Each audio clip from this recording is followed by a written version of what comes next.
Assalamualaikum dan hai semua pembaca Aman. Kembali lagi dengan kami untuk segmen Sembang Lebat. Dan hari ni saya, Maya sebagai host. Biasanya Fazli dengan Fahim kan. Kita tengok hari ni lain sikit. Saya akan jadi host. Dan dalam video hari ni kita ada 4 orang panel. Daripada kiri kita ada Obe. Kemudian kita ada Fazli, kita ada Nazrin dan yang sini kita ada Fahim. Okey, baiklah, seperti biasa dalam Sembang Lebat ni banyak. Biasanya kami akan bincangkan topik-topik yang menarik. Okey, kita tahu hari ni 31 Disember. Ini adalah penghujung untuk tahun 2020. Betul atau tak? Dan kita pun tahu dalam arena teknologi bermacam-macam perkara menarik yang berlaku. Jadi, dalam video kali ini kami sepakat kami nak buat rangkuman apakah perkara menarik yang berlaku pada tahun ni.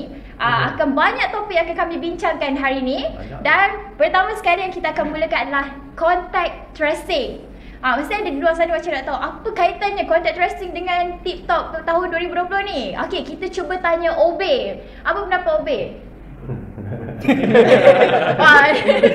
Okay. Orang dah start kan, kita start.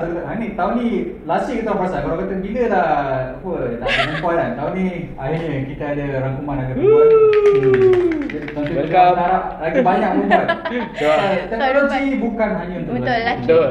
Jadi contact tracing, kita boleh tahu asal. Contact tracing ialah aplikasi penjejakan lokasi di mana kita tahu sekarang COVID dan menyebabkan kita nak tahu macam mana wabak tersebut tersebar, dan kita lihat pembangunan contact tracing app ni berlaku secara serentak di seluruh dunia.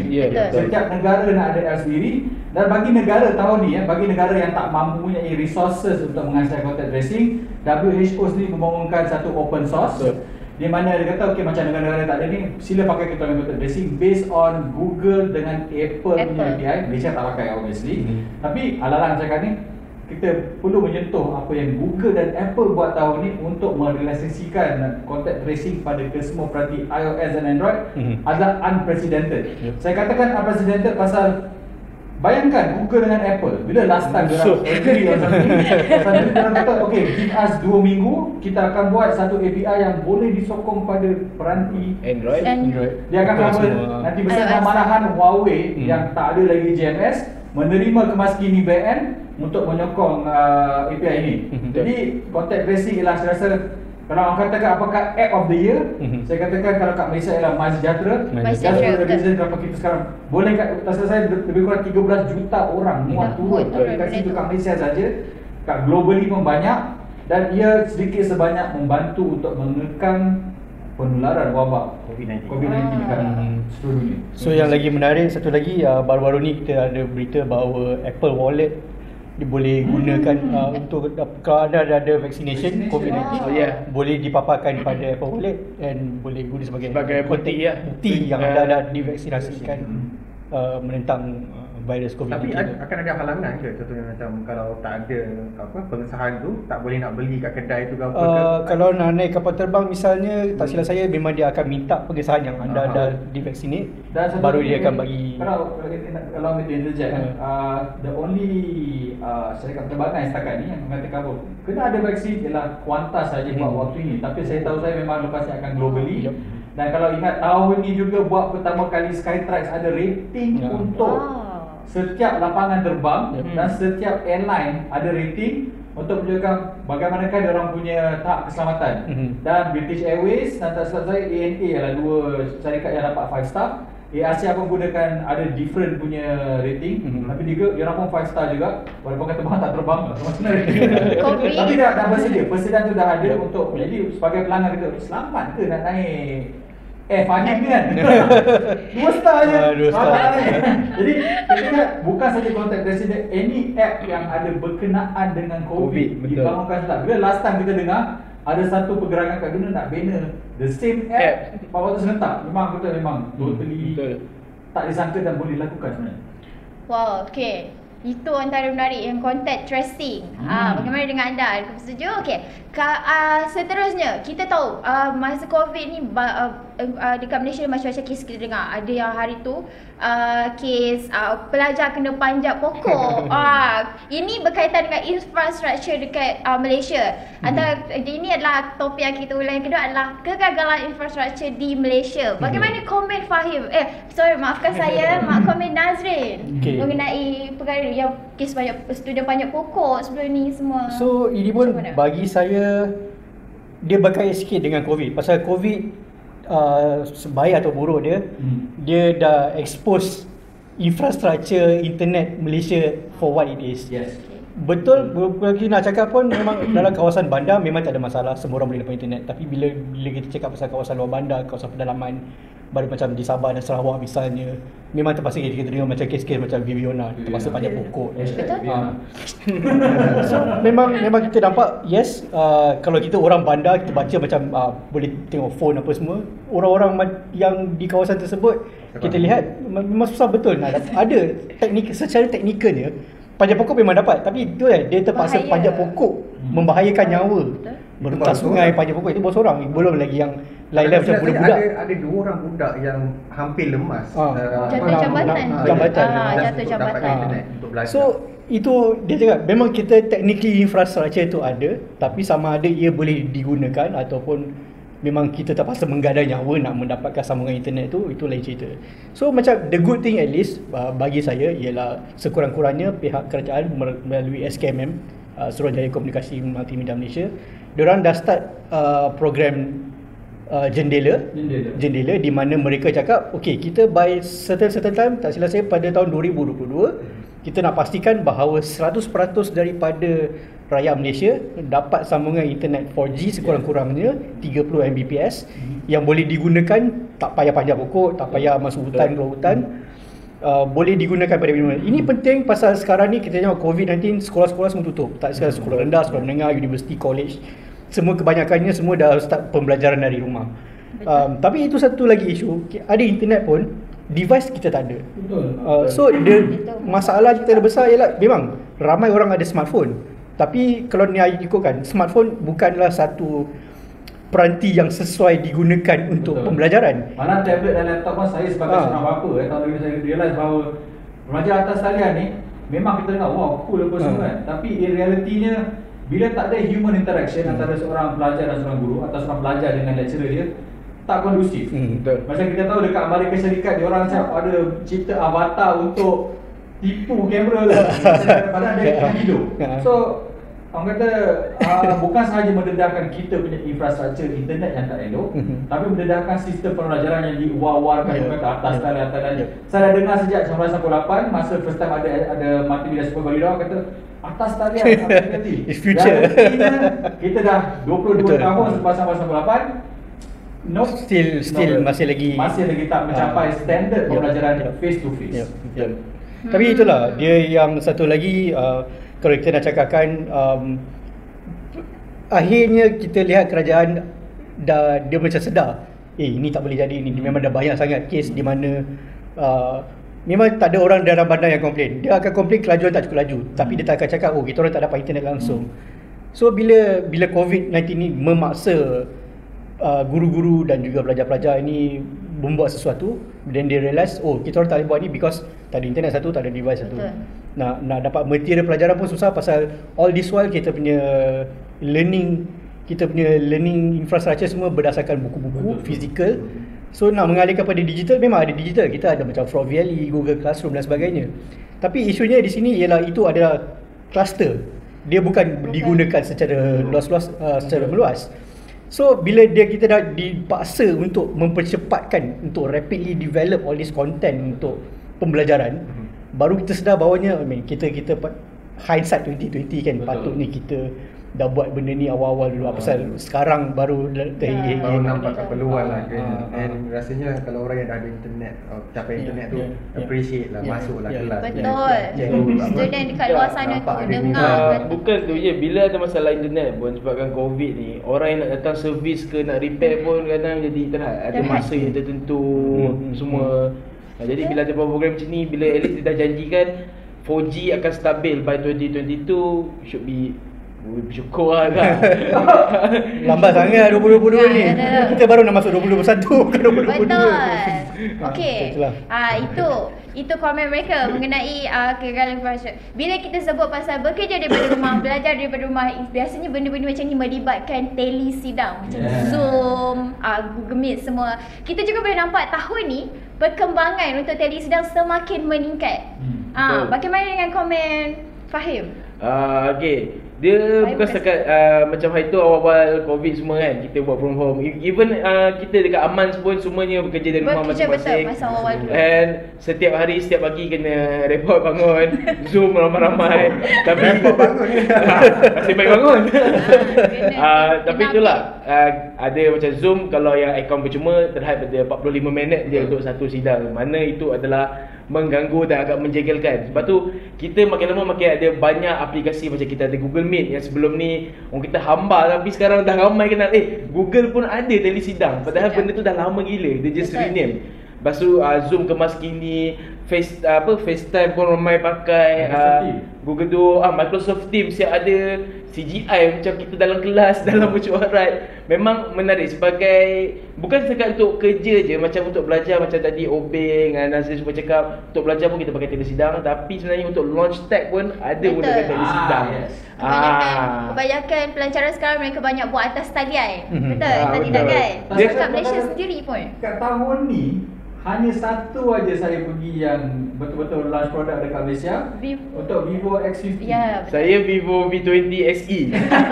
Lain semua Zoom. Senang, mudah. Tapi itulah, untuk orang yang jarang pakai video call, dia bagi satu pengalaman yang berkata agak pelik sebab terlampau ramai dalam tu. Macam tapi itulah, nasib baik kita boleh hide kamera, hide suara. Jadi tak tahulah kita tengah makan dan selekeh. Yang penting perkembangan telesidang ni telah mengubahkan satu konsep komunikasi dalam Malaysia disebabkan COVID-19. Okay. Dia mengubah norma kehidupan kita. Biasa kita jumpa orang depan-depan kali ni kita tak perlu keluar, tak perlu bersiap selalunya kan. Okey, sekarang ni topik keempat adalah, mungkin ini adalah topik yang top. Saya rasa topik top, Macau Scam.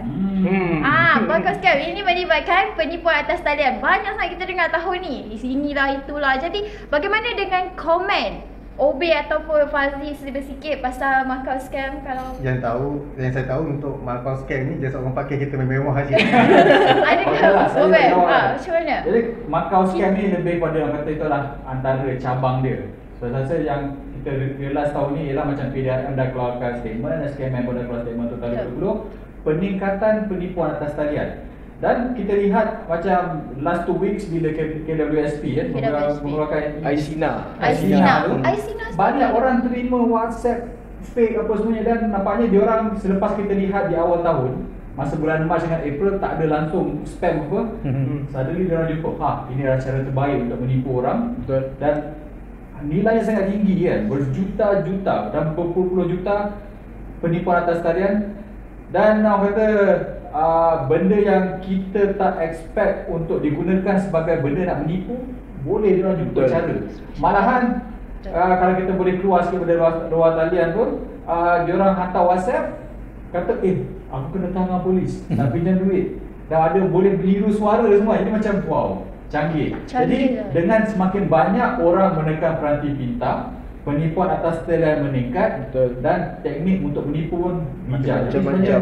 Walaupun kita kata ini benda buruk, tapi kata genius ada orang. Projek loophole lah. Ya tak, sebab Covid ramai kena buang kerja. Dia shit duit, dia shit rezeki. Bukan nak backup. Jadi kurang macam Aisyah fans juga kot. Yang Aisyah fans, ya Allah. Itu masuk dalam penipuan atas talian. Ya betul. Dan banyak orang kena. Laporan yang semalam Aman tulis adalah 100,000 satu hari pengguna di Malaysia tertipu di platform Facebook, dan paling ramai laporkan adalah di platform mudah. 100,000 satu hari. Mudah ya orang satu cuy. Kau scam orang tu ni tak? Saya bukan scam orang, tapi Dekat saya pernah kena scam dengan nilai lebih 30,000 pada zaman belajar.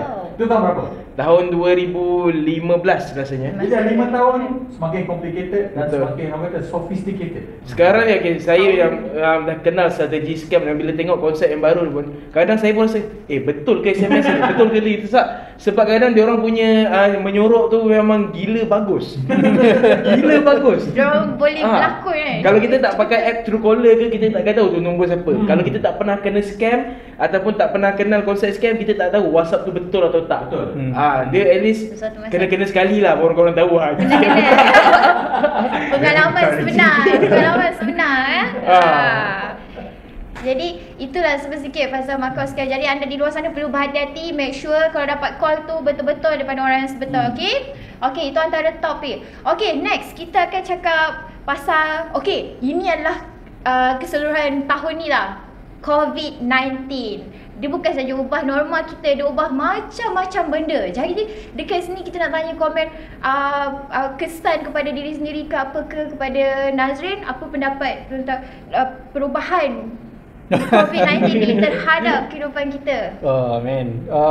Satu benda yang COVID-19 ni buat teruk ialah pasal pada awal-awal bila negara kena lockdown, yang kena MC, kena BKP, kita memang duduk rumah untuk 2-3 bulan yang pertama. Bagi saya sangat suka pasal bila dah duduk rumah buat kerja dan juga macam katakan nak buat aktiviti lain, macam dah tak ada perbezaan di antara. Betul.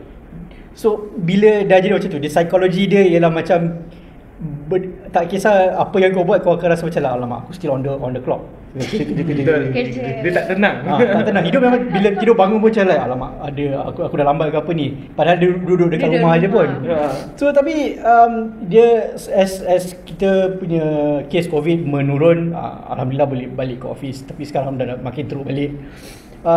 Bagi saya perubahan yang paling berbeza ialah macam kau cakap tadi, event semua dah digital kan semua. Bagi saya ini adalah sesuatu yang tak berapa baik. Pasal apa? Biasanya kalau saya akan guna Google Calendar tau biasanya untuk check event apa semua. Dan saya akan dah ready physical, dah ready nak keluar, dah mentality dah set dah nak apa yang nak kena buat. Isu saya dengan di event digital ia memang senang, tak payah ke mana-mana, duduk setempat saja. Tapi bagi saya event-event yang macam ni dia susah sikit pasal as a reporter saya nak menanyakan soalan. Ada banyak jenis soalan yang saya nak tanya, biasanya adalah bersifat personal. Saya tak nak orang lain tahu apa yang saya nak tanya, nak cover juga kan. So bila benda macam ni, bila saya dah cover event macam okay lah, saya just cover biasa saja, tapi macam tak ada excitement, tak ada feel. Betul. So tak kisah local event ataupun international event kan. So bila kita event 50% of it is just event coverage, but the rest of it is mostly basically socializing dengan client, dengan PR, dengan media-media yang lain. So sekarang benda tu dah tak ada, and bagi saya half of the joy of covering tech launches event macam ni dah gone, dah tak ada.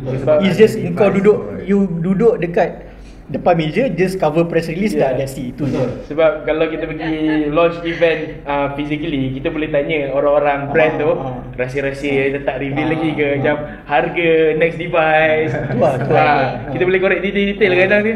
Okay, ini untuk orang je tau, jangan bagi tahu orang lain. Ada true story saya punya pengalaman masa Samsung launch ada satu device ni, dia dah terkeluarkan device yang tak announce lagi depan mata, tapi off the record. Jadi macam Nazir cakap, event ni bukan sahaja untuk kita cover benda, tapi kadang-kadang dapat sneak preview yang tak boleh cakap. Betul. Kita dapat pegang prototype yang tak wujud kat orang ramai. Benda tu seronok tau bila kita pergi event ni.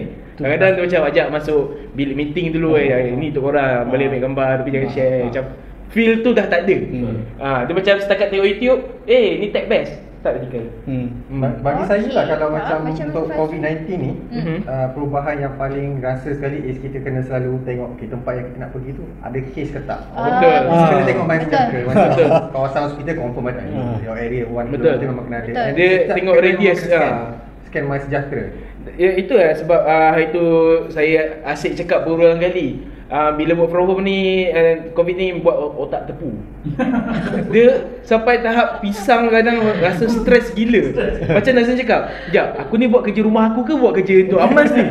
Dia macam dah tak tentu arah. Sebab berkurun dalam bilik. Okay, saya cakap kenapa saya berkurun dalam bilik. Dekat rumah saya, internet dalam bilik saya je ada. Keluar ruang tamu, internet tak ada.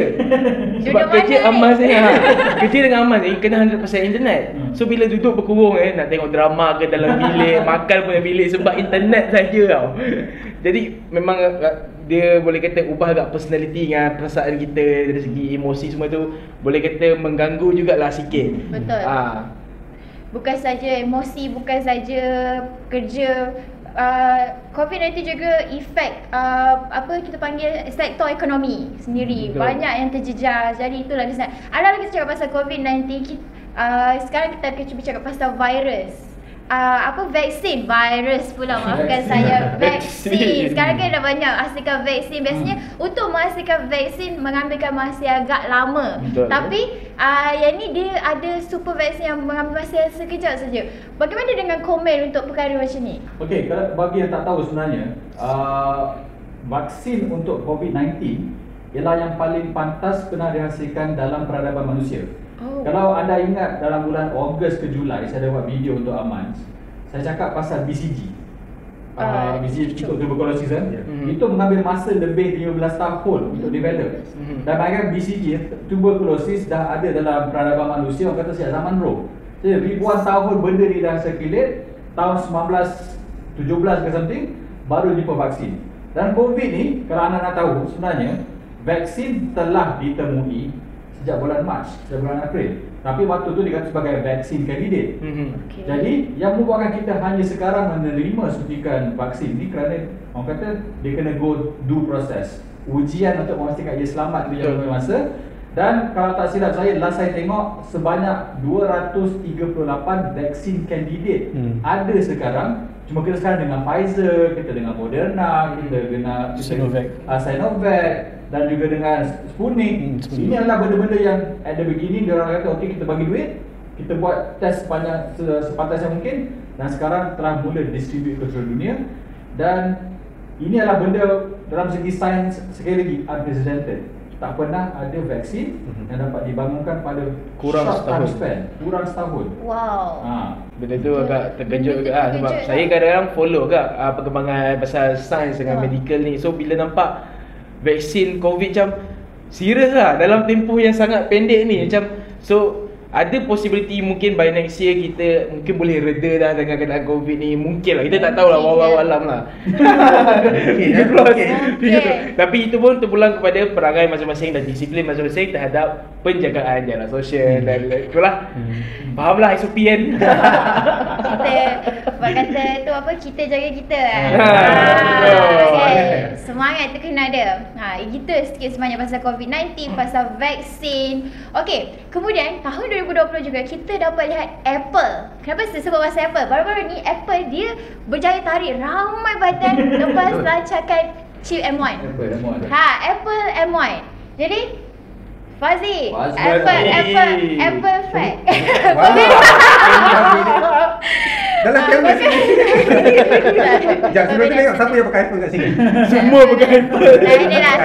Bagaimana dengan komen Fazli untuk chip Apple M1 ni? Katanya dia akan mencipta satu era. Bagaimana rasanya masa Apple announce yang Apple akan guna chip mereka sendiri, which is Apple Silicon, kita dah tahu dah, okay, ini mungkin kematian Intel.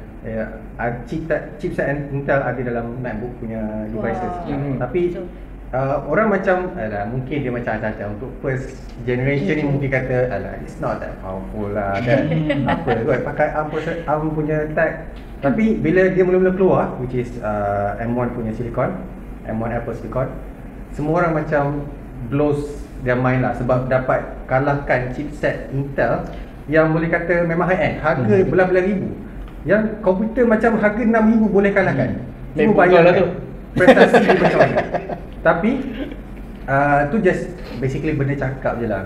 Kalau kita tengok dekat ulasan orang lain, kita pun akan dapat juga nanti semua software contohnya macam Adobe Premiere, Photoshop, kalau silap Final Cut Pro, DaVinci Resolve, orang yang pakai app free tu pun boleh guna. And kalau tengok semua architecture yang dulu buat untuk mobile je, which is ARM processor, semua boleh masuk dalam MacBook punya ataupun macOS punya sistem operasi.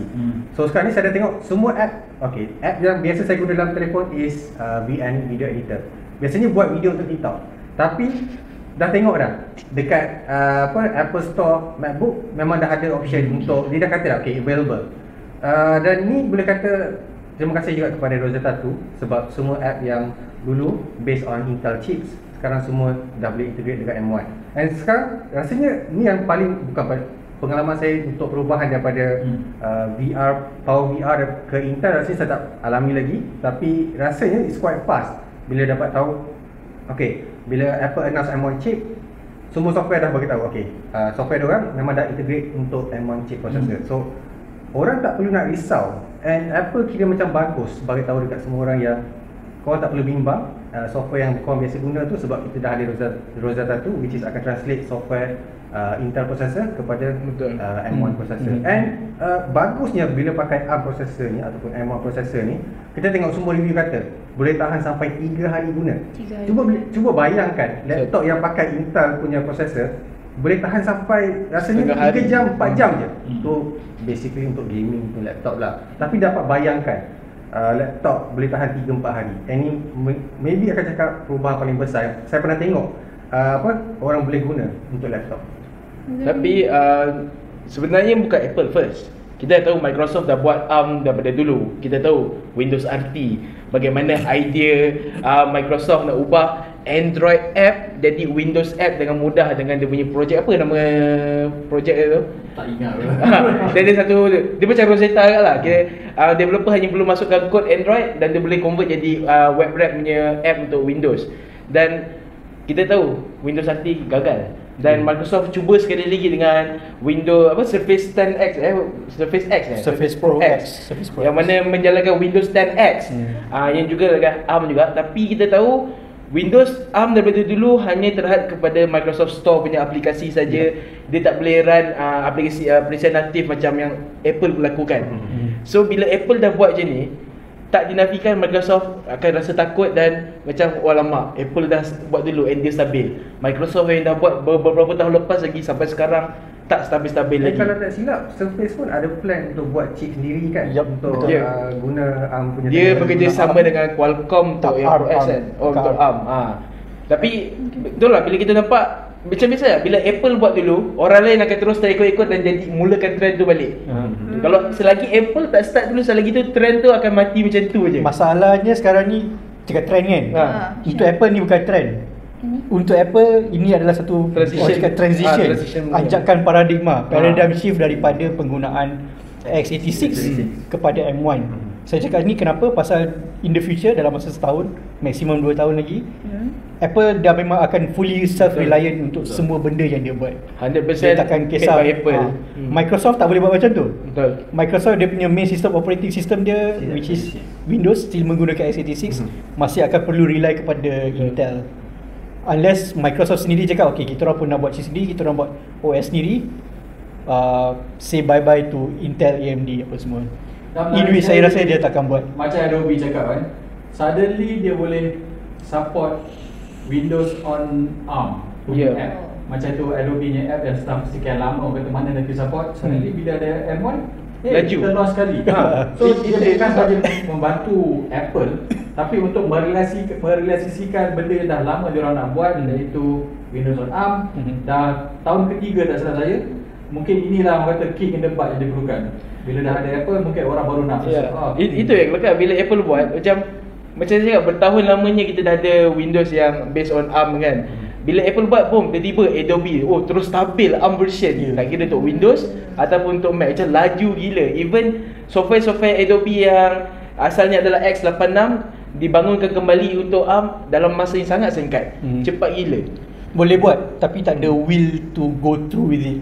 Masalah itu masalah. Tapi tak, kalau Apple tak buat, tak rasa Adobe semua akan cepat gila develop dia punya software that fast. Dia dah tahu dia punya market dia dekat. Terpaksa developer kalau tengok always ada update. Then Adobe pun tahu memang ramai fotografer ke videografer yang editing memang akan pakai MacBook kebanyakannya. Itu dia cepat buat tu. Nampak, Anda sendiri nampak macam mana kehebatannya di situ. Okay, next. Bila cakap pasal dunia teknologi ni tak semestinya gadget, phone apa semua. Konsol is one part of them. Okay, so tahun ni kita dapat lihat juga peperangan kebangkitannya konsol. Jadi kita tengok bagaimana pendapat. Okay, Obi rasa apa pendapat Obi pasal kebangkitan ni? Adakah kita dapat video dah itu? So saya pendekkan pada dia punya gist saja. Xbox Series X, Series S dan PlayStation 5 dan PlayStation 5 digital. Pasal kita tahu konsol hanya akan muncul mungkin setiap 7 tahun. Jadi bila tahun ni ialah sangat dinantikan, generasi terdahulu ke generasi sekarang adalah lebih smooth. Nampaknya kedua-dua Microsoft dan juga Sony mempelajari kesilapan dulu. Backward compatible tak work on day one.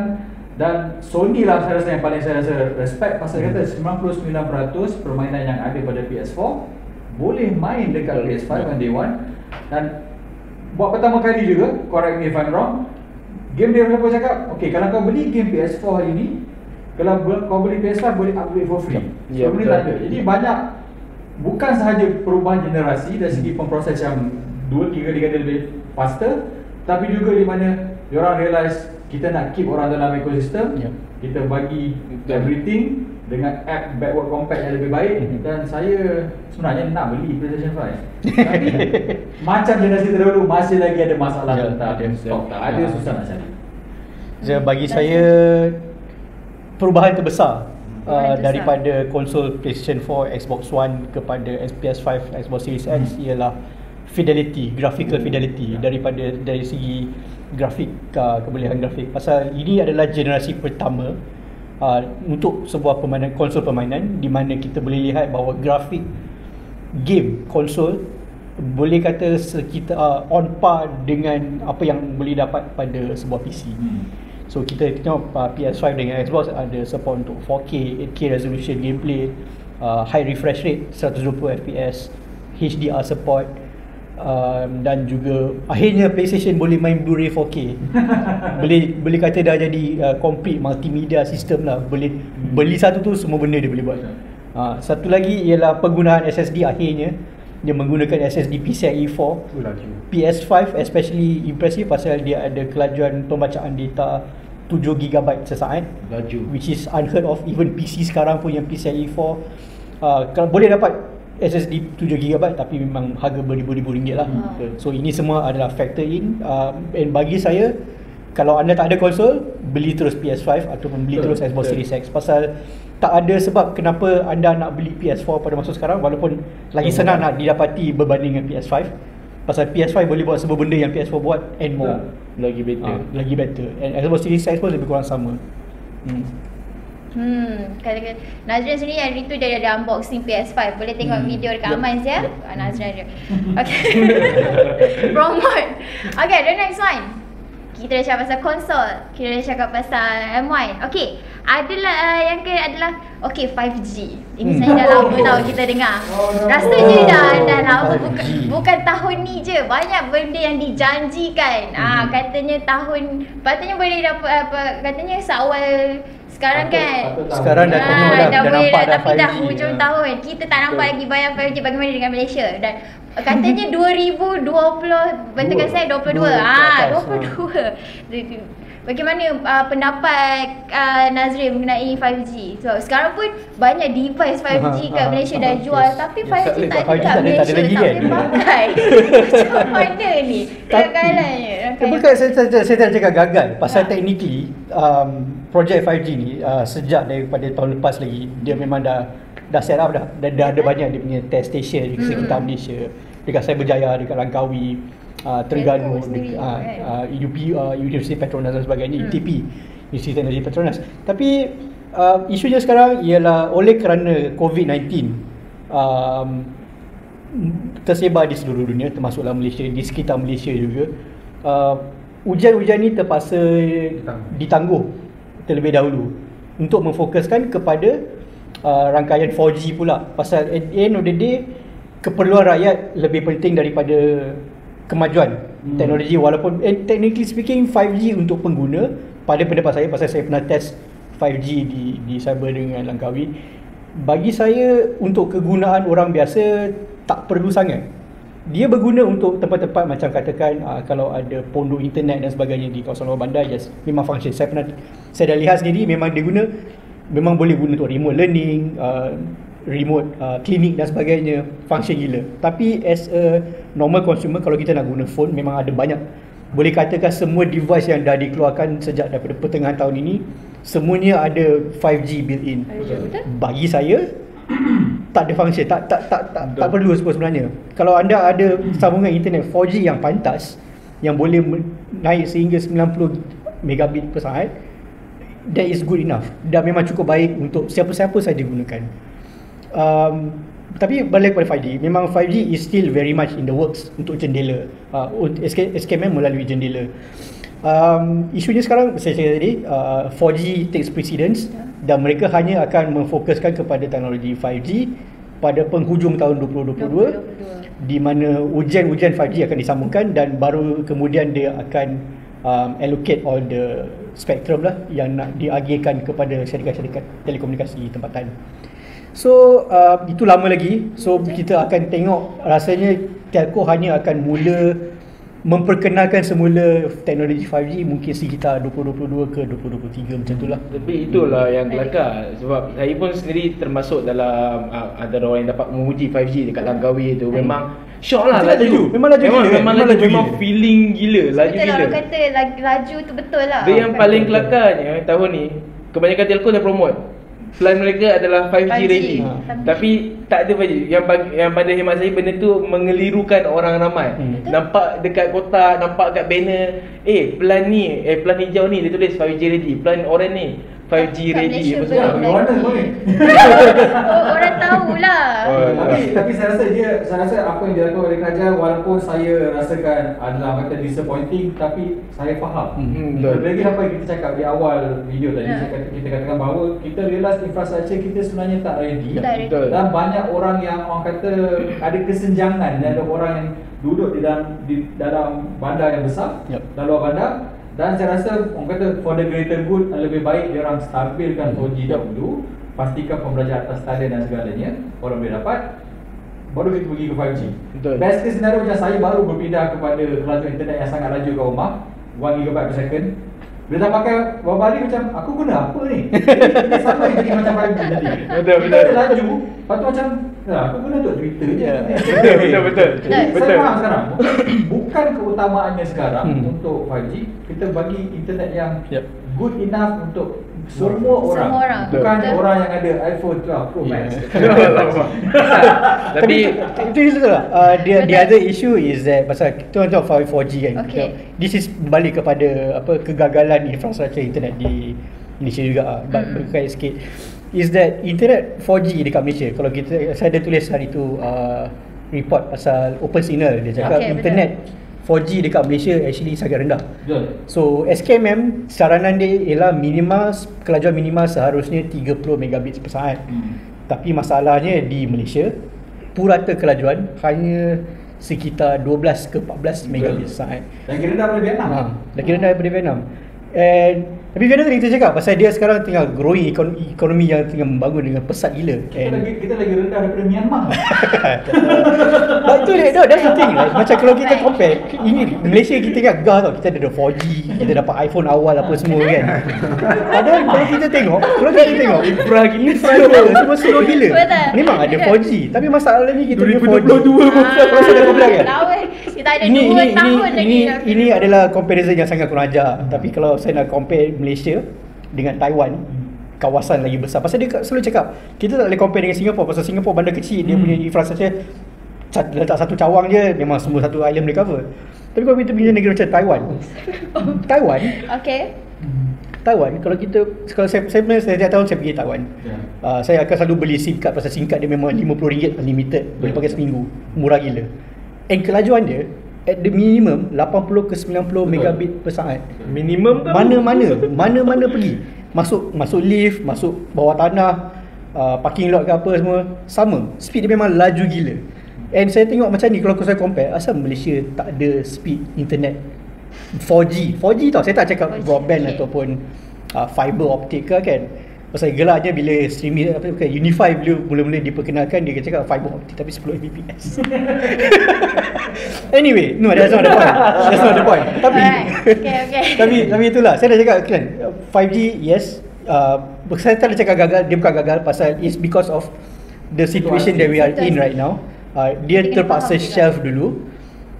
Kita akan revisit this kemudian while kita upgrade infrastructure sedia ada kita dan menambah menara-menara supaya lebih ramai rakyat Malaysia dapat akses kepada internet. Itu dia 5G orang kata laju. So kita ada 2 tahun lagi untuk 2022. Benar atau tidak kita kena tunggu. Okay, sebab itu tahun 2020. Hari ni nak cakap 2020. Okay, next kita cakap 5G. Ini pas dekat Malaysia peningkatannya penghantaran makanan macam Foodpanda, GrabFood sekarang ni banyak sebab since kita COVID kan, ramai orang order online. Jadi bagaimana?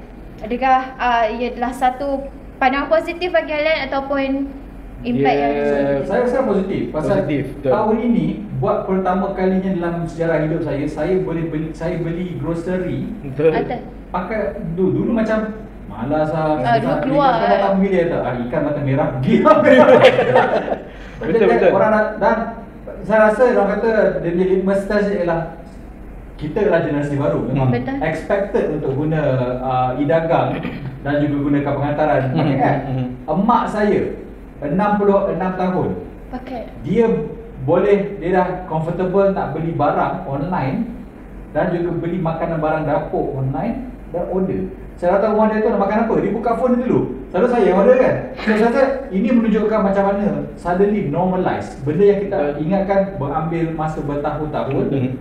Kerana wabak ni, macam Nazir cakap tadi, if there's a positive side pada COVID ialah semua orang is forced untuk mempelajari benda baru dalam kehidupan dia untuk adapt kepada situasi. Jadi bagus. Cuma sekarang kita dapat lihat, sekarang ada laporan tak salah 2 minggu yang lalu mengatakan sekarang untuk penghantaran menggunakan aplikasi lebih banyak orang menghantar servis daripada permintaan dan menyebabkan orang kata susah nak buat duit. Jadi kesian kepada rider rangka penghantaran. Sekarang suddenly pasal semua orang tak ada kerja, semua nak buat penghantaran, dia punya gaji terjejas pula. Orang kata ekonomi gig kan. Itu dah keyword yang gig ekonomi. Jadi gig ekonomi nampaknya tidaklah, orang kata not that, bukanlah benda yang cure all. Jadi kita ada glut of orang nak buat benda ni. Minta tak banyak juga. Jadi betul. Saya pun diri sendiri pun sepanjang COVID ni dah berkali-kali order dekat MyGrocer, barangan runcit semua tu. Masak kat rumah, barang mentah, cereal ke, susu, minuman, macam-macam benda lah. Tak adalah mahal sangat. Kira harga dia adalah harga market lah. Cuma kalau kita drive sendiri pergi pasar borong ke NSK ke kedai-kedai macam tu, memang kita akan pergi jimat lah. Tapi tujuan kita beli barang online ni adalah nak elak pada tempat yang sesak. Orang ramai yang kadang mungkin kita dah jaga, tapi orang lain yang pakai mask bawah hidung lah, yang tak hand sanitize. Yang semalam kat luar office saya nampak tukang cuci tengah potong ni, dia buka mask dia bersin macam apa motif? Kita pun kita jaga, orang lain tak jaga. So sebab tu kita pilih penggunaan ni lah. Lepas tu ada kat beberapa kenalan kawan sendiri yang terjejas sebabkan COVID, kerja tak ada, gaji tak dibayar, pilih Foodpanda. Ingatkan dapatlah survive balik, tapi macam tadi Owe cakap, tak semestinya kita pilih nak jadi kerja Foodpanda dari sini pun akan membantu balik. Akan ada je perkara-perkara yang menjejaskan diri kita. Lagipun kalau kita tengok sekarang dah banyak dah orang yang biasanya buka kedai tu tepi jalan. And tak ada orang kira nak datang walk in ke, tak silap saya ada kedai fashion yang macam sekarang like literally satu hari macam 2 orang yang masuk kedai. Sebab semua orang takut nak pergi mana-mana sebab COVID ni kan. So dia orang terpaksa buka kedai online just untuk promote dia punya barang. And lagi macam sekarang lagi banyak buat live lagi. Saya tengok dekat orang tepi jalan tu, bukan dia jual tepi jalan je, tapi dia buat live kan, nak jual barang ni, baju ni tau. Dia komen kat bawah nak apa. Ramai kat yang saya kenal yang time COVID ni, time tu dia buka kedai, tapi dia buka kedai bukan untuk bagi orang masuk, hanya untuk jual barang online dekat Shopee, Lazada. Dan kedai dia adalah tempat mana staff-staff dia kumpul untuk bungkus barang saja. And bila kedai ni banyak, and automatically kita akan menggunakan perkhidmatan penghantaran. So kita harap bila peningkatan penjualan online ni, delivery pun kena up to date juga. So dia boleh expect. Kalau nampak dekat app Grab atau Foodpanda pun dia ada bahagian khas untuk mat, kedai makan. Lagi spesifik sekarang ni. Macam kalau nampak kadang Ada satu tu nasi ayam pincang. Dia nama dia gerai pokok ceri. Memang betul-betul gerai tepi jalan biasa. Ada dalam gerai. Ada gerai. Tak ada masalah sekarang. Lagi mudah nak daftar. Tapi itulah feeling lepak tepi jalan tu dah tak ada. Dia lagi memudahkan orang. Kita tak payah keluar, kita tak pegang orang lagi. Musim-musim Covid ni kita tak tahu siapa antara kita. Bukan nak cakap lah, tapi kita tak tahu kan. Bila cakap bila kita beli food Panda, food Grab ini melibatkan nir tunai. Nir tunai ni biasa Tim Aman biasa guna lah bersama-sama. Nir tunai tu apa? Pembayaran tanpa tunai. Benda ni akan jadi norma baru. Adakah kalian bersetuju dengan Maya? Sebab benda keadaan macam ni. Benda ni lah benda yang kita orang predict last year. Kata akan nilai tunai ni akan jadi big. Betul. Kata orang apa pakai nilai tunai ni? Tak wang. Tak, nilai tunai forever bro. So dah pakai pasal kita tengok kari KJ pakai nilai tunai. Thanks KJ. So benda yang sekali lagi orang dulu ada bila kita ingat inisiatif yang dilakukan oleh kerajaan terdahulu, gunakan e-wallet, semua orang anggap orang sangat senika waktu itu. Kenapa? Siapa pakai tunai? Suddenly benda ni orang realise best. Saya tahu ni, saya boleh kira berapa kali saya bayar pakai tunai. 4 kali. Terjadi kerana satu tu masuk order tertekan cash. Satu ialah kedai tepi jalan yang masih lagi tak ada QR code. Yang lagi dua tu ialah pasal saya nak bagi mak saya duit nak bayar. So itu lebih pada saya dengan mak. Saya pun terkejut pasal saya pernah tulis juga tu, saya adalah orang yang paling Filistin dalam dunia. Walaupun saya dalam dunia tech, saya paling takut nak buat pembelian atas talian, paling takut nak pakai di tunai pasal saya ni takut security. Tapi tahun ni tak kisah, semua dah. Semua ketakutan itu dibatasi oleh ketakutan vaksin COVID-19 tu. Semua orang adapt. Tahap ni tunai kat dalam Aman ni, pinjam duit kawan-kawan pakai pun. Ada pusat, ada resedo tak? Ada PP tak? Yang paling menarik tahun ni, kita boleh bayar zakat pun. Betul, bayar zakat pakai Shopee. wallet, Shopee. Dah boleh kata kesemuanya pakai Touch and Go, wallet, boost dah normal. Jadi benda yang sebelum ni kita nampak, wow, China best boleh buat, Malaysia pun dah ada. Dan dulu kita ingat bahawa kita hanya perlukan satu monolitik e-wallet. Saya punya ramalan gagal. Nampaknya orang more than open untuk try pelbagai. Just untuk mendapatkan the best deal. Ya, ramai start pakai ni pun sebab kerajaan bagi duit. Well, ada start lah. Itu permulaan dia lah. Tapi bagus lah macam tu. Sebab kita nak kickstartkan satu permulaan bagus, mestilah kita nak satu bonus kan. Sebab kita cuba benda yang baru. Dalam tahun ni saya rasa yang saya bayarkan semua kat parking bawah ni je. Kita nak cash je sampai sekarang. Cash je. Geram tak ah. Kena bagi duit Ya cash. boleh. Pasal sekarang kawasan saya gerai burger tepi jalan Burger Ramli dah start guna duit now QR. Dah ada Maybank QR. So senang lah. Yang paling sakit hati sampai sekarang kan, top up Touch and Go masih cash. Yes. Betul. Padahal dia yang kad tu mewah-wahkan dia tunai lah, dia punya RFID kan, tapi nak top up kad Touch and Go Still tak boleh link maknanya Touch and Go app. Dia Touch and Go tolong kan tengok video. So itulah dia sedikit pasal nilai tunai kita sendiri pakai. Saya tahu anda sendiri juga pakai benda ni, bayar nilai tunai ni kan. Okay, alright, the next topic yang menjadi bualan tahun 2020 adalah Honor dan juga Huawei. Okay, kita sudah pasal Honor dulu, iaitu Hongmeng. Ramai yang tanya Hongmeng nama pun dah Huawei tu kan. Huawei tu Hongmeng. Huawei. Jadi kenapa saya rasa big deal Hongmeng ni tahun 2020 ialah kerana setelah lebih 10 tahun ada Challenger. Tak ada challenger kepada duopoli Android, dan iOS. juga iOS. Akhirnya Hongmeng masuk. Dan sebagai orang yang dah guna peranti Huawei for so long, saya dapat lihat bandingkan tahun ni dengan tahun lepas, perubahan pada SMS tu sangat kata day and night. Diorang dah banyak alternatif, dah banyak cara mudah untuk cari aplikasi. Cuma sekarang saya rasa Hongmeng ni unik ialah kerana dia bukannya sistem operasi yang hanya untuk telefon pintar, tapi untuk rumah, untuk kereta, untuk smart screen. Jadi dalam ini adalah sistem operasi yang paling digunakan untuk pelbagai benda. Macam kita tahu Android pun, Android TV lain, Android ni lain, untuk yang dekat smart speaker ni lain. So Hongmeng ni adalah kata ajakan paradigma itu sistem operasi yang to rule them all. Kalau kata Lord of the Ring ni lah, sistem operasi yang jadi one ring dulu untuk China. Kalau kita tengok pun dulu Microsoft pun ada cuba buat plan yang sama kan. Sama lah macam konsep ARM tadi. Dia buat OS one for all kan. Ingat Windows 10 Mobile semua kan konsep macam tu. Tapi yang menarik dengan Harmony OS ni, dia Harmony OS ni, even barang-barang elektrik media, bayangkan peti ais ada Harmony OS. Untuk kereta Inforia ada Harmony OS. Jam tangan pita dekat China Huawei tertentu dijalankan Harmony OS. Dekat kat Malaysia Light OS Light OS. Dekat China Harmony OS. Lepas tu Mate 40 yang dekat China dah mula dapat beta Harmony OS. Tapi hari tu ada report dekat SDA beritahu Harmony OS walaupun dia OS sendiri, dia masih lagi ada kod-kod Android bagaimana selfish buat OS dia sendiri. Walaupun dia OS sendiri, dia masih kena ada kod Android sikit untuk pengguna boleh pasang APK. Sebab kalau kita bergantung pada Harmony 100% pun, orang akan tak boleh nak pakai sebab dia tak ada pilihan untuk install app kegemaran mereka yang tak ada dalam app gallery. Tak sokong lagi. Tapi rasanya memang sedikit kod Android tu akan dikekalkan hanya untuk fungsi penggunaan aplikasi je lah. Tapi tak tahulah kalau akan datang dia akan 100% APK tak payah dah, tak boleh. Tak tahu lah macam mana kan.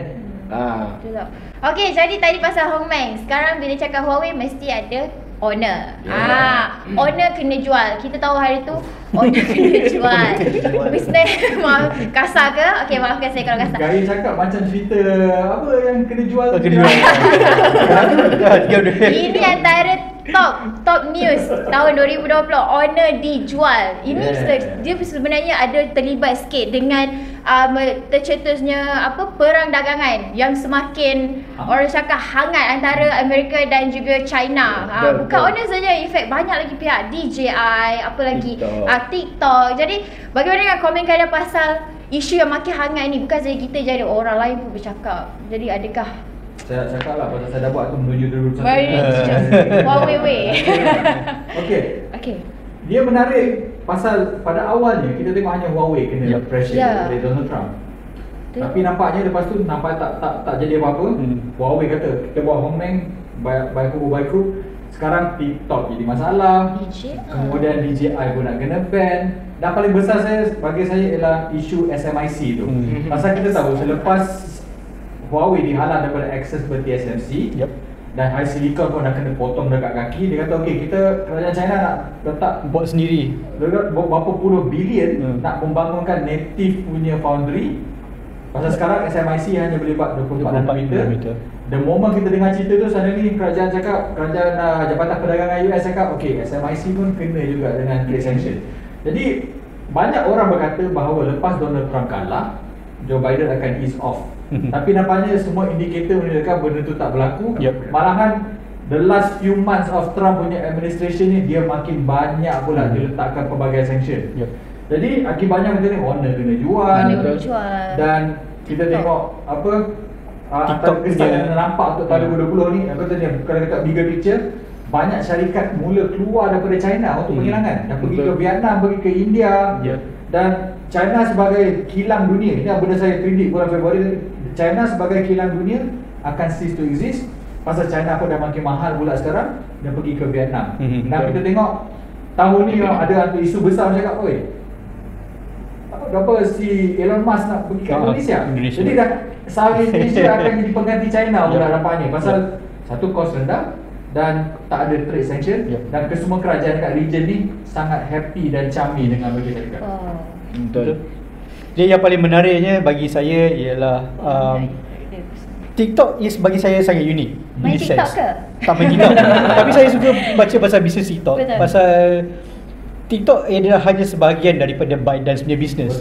Tapi kalau kita nak ikutkan cakap pasal dia punya peredaran berita dia lah, pasal TikTok boleh dikatakan adalah aplikasi pada tahun 2020 di antara aplikasi yang paling besar membangun. I would argue itulah digunakan yang paling besar outside of Malaysia. Pasal dia punya download lebih banyak pada Facebook. Betul. And kita lihat macam dia punya besar dia sampai tahap bukan saja Amerika Syarikat tetapi juga India satu lagi negara yang memang dah for whatever reason dia menjalankan sanction terhadap China, syarikat-syarikat di China. Jadi apa yang menariknya pasal TikTok ni ialah macam Huawei kita tengok Huawei dengan DJI outright ban. Tapi TikTok unik in a sense that kerajaan Amerika membenarkan American company untuk beli perniagaan TikTok tu, tapi dengan beberapa syarat tertentu. Seperti dia punya we need to have the rights to dia punya AI, kecerdasan buatan dia dan sebagainya. Data center dekat US. And for the longest time kita tengok TikTok ni orang kata Microsoft nak beli. Lepas tu dia buat cara okay, kita beli dengan Walmart dengan Microsoft berminat nak beli. Last Oracle take over. Tapi masalahnya di situ, bila lepas Donald Trump kalah, berita pasal TikTok ni terus disappear, hilang. Memang berminggu-minggu. Pasal kita kena ingat TikTok ada deadline yang dia perlu follow sebelum syarikat tu terpaksa ditutup dan keluar daripada Amerika Syarikat. Tapi for whatever reason, lepas Donald Trump kalah, tak ada bising apa-apa. Dan tiba-tiba cakap tak apa, kita akan extend lagi TikTok punya presence dekat US. For now, korang selamat. Tapi still I think that dia punya pengambil alihan tu is quite imminent in a sense. Tapi masalahnya di situ pula ialah China. China pula lagi kelakar. Dia cakap korang nak beli, korang boleh beli. Tapi whatever teknologi yang dibangunkan di China, like especially dia punya algorithm, cannot go. So dia guna argument yang sama. Kalau Amerika gunakan argument tu nak halang China punya teknologi, China akan guna argument yang sama. Kita orang punya keselamatan nak bagi orang. Exactly. So macam TikTok sekarang stuck in the middle lah. Dia dah sangkut tengah-tengah. Stuck between a rock and a hard place. Betul lah. So banyak orang kata benda yang efek daripada dua apa itu panggil ekonomi besar. Bila masalah perdagangan ni berlaku. Okay, next. Okay, adalah fast charge. Dah bahasa Melayu kita bagi pengecasan pantas. Sekarang ni trend pengecasan pantas ni dah banyak guna. Banyak brand guna. Kita ada Vivo 120 watt, kita ada Realme, Oppo 125 watt, banyak lagi. Jadi, adakah bagaimana pandangan kalian dengan pengecasan pantas ni dan bagaimana efek pada bateri? Ada orang kata bateri tak akan tahan lama. Tapi kalau tengok, kita nak cakap pasal pengecasan pantas yang dah ada ke ataupun improvement dengan pengecasan pantas? Yang improvement tahun ni. Improvement tahun ni rasanya tak tinggi sangat, tapi boleh ke tahun tu? 125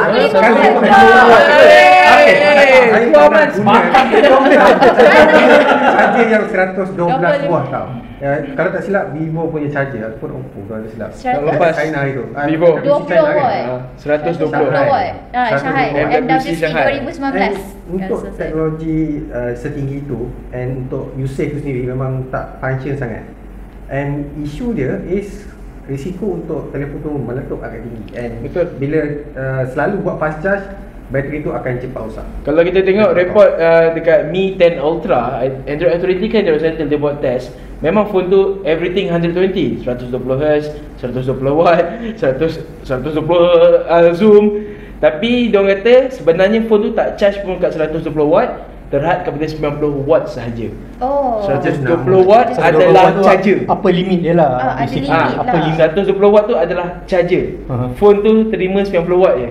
Dia dah test macam-macam bypass, dia dah ada user dekat SDA kata dah root handphone nak bypass semua tak boleh. Memang 90 watt saja bateri dia mampu charge. Dan bagi saya yang pengecasan berwayar ni, teknologi dia selepas dah gunakan beberapa device, 65 watt pun dah okey. Saya 30 watt pun saya dah happy. Bagi saya berita paling penting untuk tahun ni semua ialah akhirnya pengecasan nirwaya yang dah setanding laju. Betul. Macam kita tahu bahawa Oppo ada 60 watt kan, Xiaomi 80 watt. Jadi benda Huawei pada 50 watt. Bagi saya pasal sekarang kita nak go everything tanpa wayar. Jadi bila teknologi tu akhirnya dah matang, akhirnya boleh. Dan sebagai orang yang memang dah ada beberapa aksesori nirwaya, dan sekarang dah mula boring nak bawa kabel pula cakap, kabel asyik hilang apa semua. Pasal lagi pakai apa ni, kabel asyik putus je kan. Kalau ni wayar memang okey, nak go all in. Dan bagi saya, kalau kau tanya saya apa yang paling impresif tentang teknologi pengecasan tahun ni ialah nirwaya yang dah akhirnya dah boleh ganti dah kabel. Untuk majority. Dia Oppo punya wireless charger lagi laju daripada wired charger kat Samsung, dekat Sony dengan Apple. Tapi bila kita test sendiri all these tech yang wireless charging ni, kita compare contoh 30 watt berwayar dan 30 watt nirwaya, masa pengecasan dia tak sama. Walaupun on paper power lah. dia macam kita pakai power delivery charging, dia dynamic. Maknanya pada awal dia tengah laju, tiba-tiba dia slow balik. 90% dia laju balik, lepas tu dia slow balik. Tapi biasanya kalau dia nak penuh tu mesti dia lambat kan? Compare dengan berwayar 30 watt ataupun ni, kita cakap pasal OnePlus lah. Sebab dia ada that tak, sebab dia yang first keluar commercial product wireless charging 30 watt. So bila dia keluarkan produk tu, bila kita test sendiri dan saya sendiri dah test, memang banyak gila beza. Kalau dengan berwayar 30 watt, dia sepatutnya dalam kurang 1 jam ataupun paling lama pun 1 jam 15 minit, 1 jam lah. Tapi bila pakai yang berwayar, walaupun dia 30 watt juga, masih ambil masa 2 jam dan kat atas. Tapi tu satu masalah juga. Macam Fahim cakap, dia Fahim guna OnePlus je. Cuba bayang orang contoh pergi dekat melawat pergi rumah orang, aku nak perlukan charger. And then kau nak pergi charge, obviously takkan support pasal ada wireless yang ada dekat OnePlus. So tu isu yang berwayar, bermula daripada berwayar, dibawa balik kepadanya wayar. Betul, itu yang Xiaomi dan Qualcomm cuba buat. Kalau sekarang anda mesti kenal phone-phone dulu kita ada QC, Quick Charge. Xiaomi dan Qualcomm kerjasama untuk Quick Charge for wireless charging. Qi. Dia berasaskan Qi tapi untuk wireless charging pula. Qi memang wireless charging. Tak, maksud saya adalah Quick Charge Qualcomm tu dia ada pair wire untuk wireless charging pula. Fast wireless charging. Xiaomi yang pertama. So kalau kita nampak Xiaomi yang 100 watt, yang wireless ke 80 watt, semua tu adalah kerjasama dengan Qualcomm. So maknanya in the future kita mungkin boleh nampak satu standard yang mana semua phone yang ada fast charging ataupun semua phone yang ada wireless charging boleh support satu universal punya fast wireless charging. Dah ada key nama dia, tapi semua orang macam degi. Semua nak buat version dia sendirilah. Tapi aku boleh cakap it's physically impossible. Pasal law of entropy. Ya. Boleh juga. So whatever, kalau kata voltage tinggi pun, kau still takkan dapat the 100%. Pasal sebahagian daripada tenaga tu akan jadi haba. Betul. So kau takkan, memang impossible nak dapat exactly the same. Jadi kalau sebabkan itulah kalau kita tengok kenapa macam Apple dan Google pilih untuk kekalkan 15 watt ke bawah. Kenapa 20 watt dan dia ke kau bawah. dapat 20 watt ke bawah pun dah okey dah. Betul. Ya. Ni laju-laju nak pergi mana? Betul. Laju-laju nak pergi mana? Laju-laju. Kalau saya lagi suka laju, senang. Okey, itulah antara fast charging. Okey, sebelum ni kita ada 2 lagi topik. Okey, sebelum kita akhirkan video kita, topik yang seterusnya adalah berkenaan penserimaan atas talian.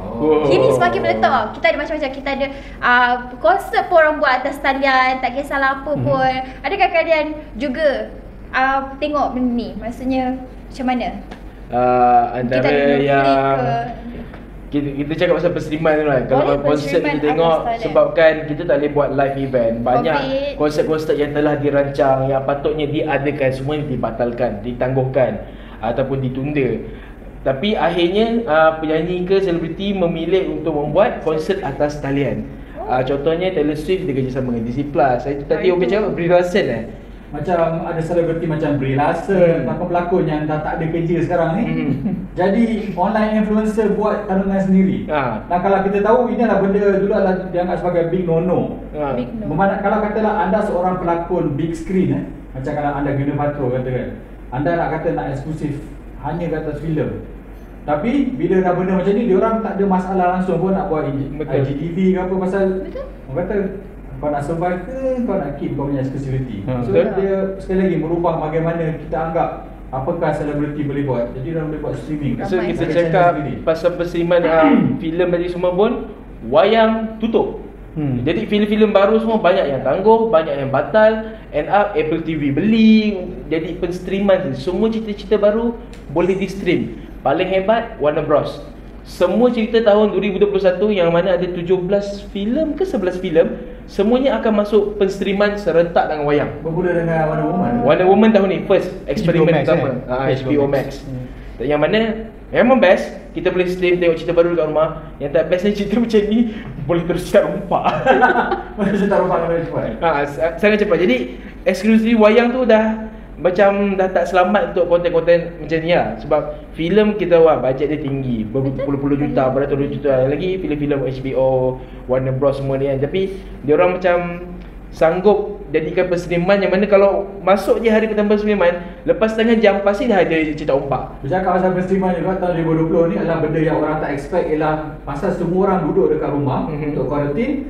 internet dunia jadi congested sehingga betul. kita nampak Netflix dan juga YouTube mengurangkan macam dalam kes Bandwidth, YouTube 480p saja by default. Automatic. Dan juga untuk Netflix dia 4K dia matikan.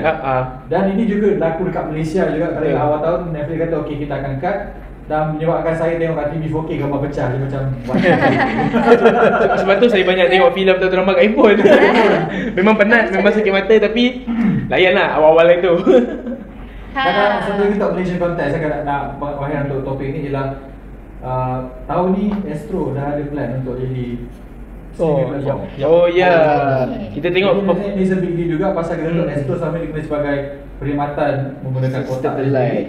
Dan diorang sekarang kata okey kita kena give up Kelantan, diorang akan ada menawarkan Astro Ultra kan. Tak ingat, itu saya box. Jadi diorang ada plan memang akan lancarkan platform eksperimen pertama dia kan dengan HBO Go. Dan dia menariknya diorang melihat diri mereka bukan sebagai pesaing pada Disney Plus ataupun Netflix. Dia nak jadi sebagai aggregator.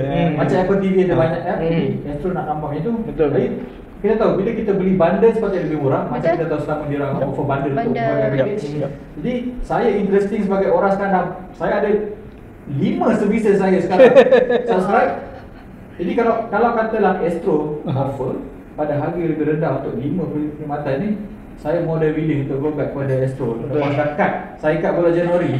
Sebab kalau kita tengok maybe I'll be back in 2021. aplikasi perkhidmatan macam HBO Go, harganya satu tu mahal gila. Mahal berpuluh-puluh ringgit kalau kita compare.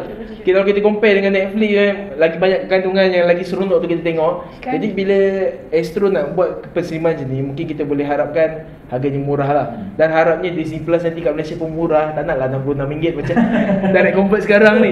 Agak mahal. No. Indonesia murah kan? Kejut.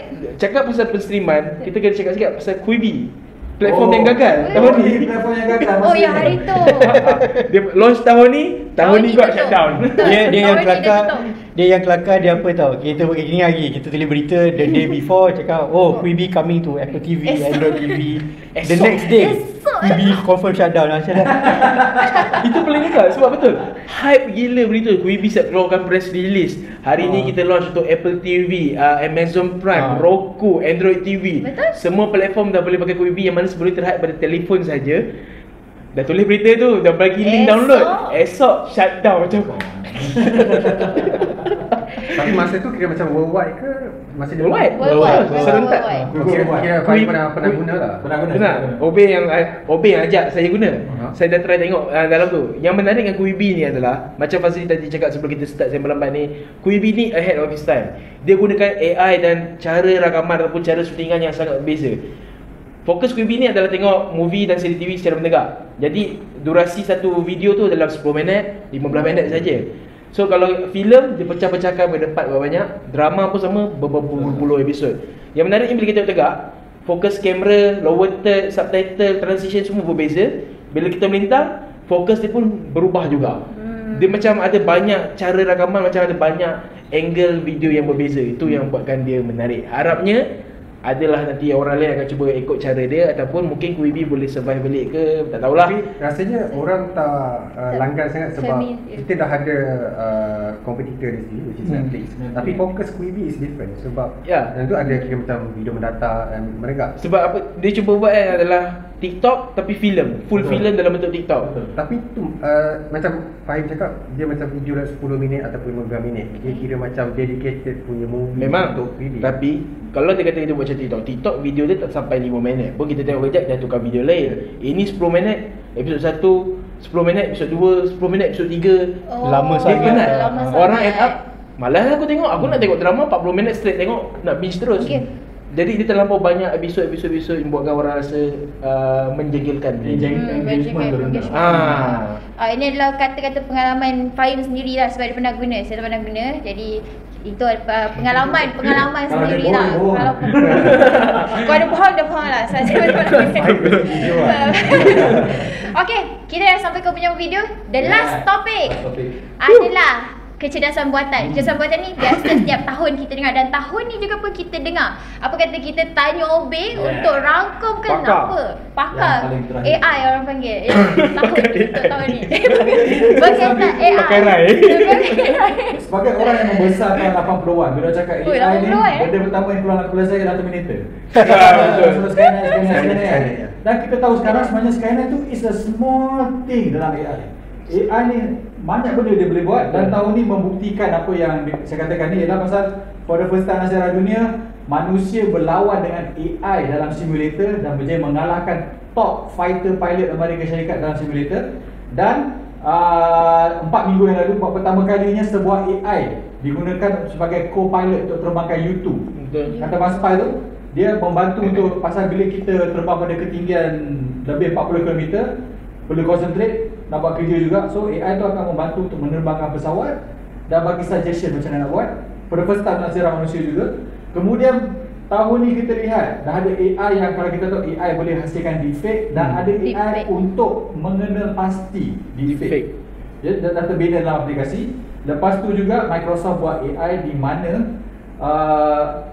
kerja kita ni digantikan dengan AI. Berita akan MSN. Dia boleh tengok press release, dia boleh tengok apa yang press release untuk menghasilkan artikel. Dan kat Facebook pula ada AI yang boleh hasilkan Universal Translator atau Babelfish macam cerita Hitchhiker's Guide to the Galaxy. Bayangkan saya bercakap dengan anda, engkau cakap Mandarin, aku cakap English, translation real time. Saya boleh dengar Fahim cakap bahasa Inggeris. Oh, suara? Suara. Dan Fahim boleh dengar saya cakap Mandarin secara masa nyata. Benda ni dah ada dekat, kita tahu Google Assistant dah ada, tapi ada lag. Dia pakai yang Google buat, transcribe. Dia reactive sikit. Yang Facebook kata kita boleh hampir dapat real time translation. As we speak, dia translate, dan kita konsep dalam Star Trek Universal Translator tu dah ada semua dengan menjadi reality. Dan juga kalau kita nak go on lagi, AI dah boleh mengesan barang dengan lebih baik dan lebih pantas berbanding dengan manusia. Dulu orang kata barang susah nak cari pasal orang kena tengok one by one kan. So dengan AI dia kata dia boleh go to lebih banyak. Kalau dia rasa ada, baru dia pergi ke manusia. Dia tak fully AI kan, masih ada pula manusia tu final memastikan memang ada cancer. Jadi AI yang dulu saya membesar dalam 80-an anggap sebagai Skynet, sebenarnya banyak benda. Betul. Malah kamera pun macam kita tahu kamera semua ada AI. Betul. Macam Snapdragon 888, Mi 11 tempoh hari, Blink AI memastikan mode malam video yang terang dan cantik dan gila. Jadi kita tengok betapa gilanya. Macam orang cakap last pandemic 1918 menyebabkan kita ada banyak inovasi after that.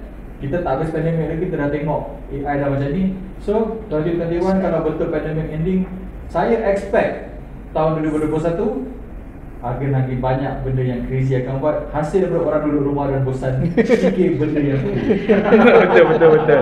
Makin lama makin maju kita. Okey, jadi itu sekian saja. Ini adalah rangkuman menarik daripada benda-benda kita, daripada kami di Amaz untuk tahun 2020. Macam-macam yang kami kongsikan. Sekiranya ada yang kami terlepas pandang mungkin bagi anda menarik, tapi kami tak cakap, mungkin boleh kongsikan di ruangan komen di bawah. Okey, baik. Terima kasih kepada Obeng, kepada Fazli, Nazrin dan Fahmi pula, Fahim. Okey, ini sekian saja untuk video Sembang Lebat untuk kali ini. Berjumpa lagi kita di video akan datang. Bye.